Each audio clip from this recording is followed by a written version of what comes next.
The ACLU and the NRA, two acronyms you've heard of, but likely never seen together. That's changing now. The ACLU is rushing to the defense of the NRA in court, but this legal fight isn't about the Second Amendment. This is all about the First. The American Civil Liberties Union, known for advocating on behalf of more progressive causes in its efforts to protect individual rights and liberties, is now siding with America's most well-known gun rights group.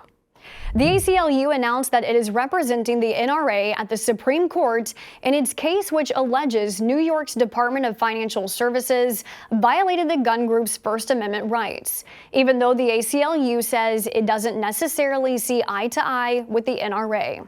Quote, "We don't support the NRA's mission or its viewpoints on gun rights, and we don't agree with their goals, strategies, or tactics. But we both know that government officials can't punish organizations because they disapprove of their views."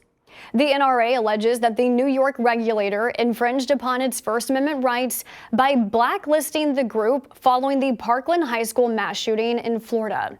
The NRA pointing to the comments made by the New York's Department of Financial Services superintendent at the time. The NRA says the department discouraged banks and insurers from working with the NRA after the superintendent told banks and insurers to keep in mind the, quote, reputational risks of working with the gun rights group.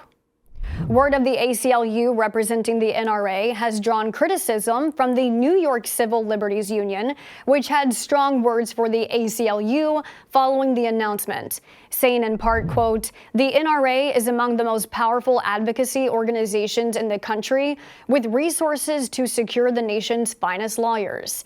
It does not need the ACLU to volunteer for that job.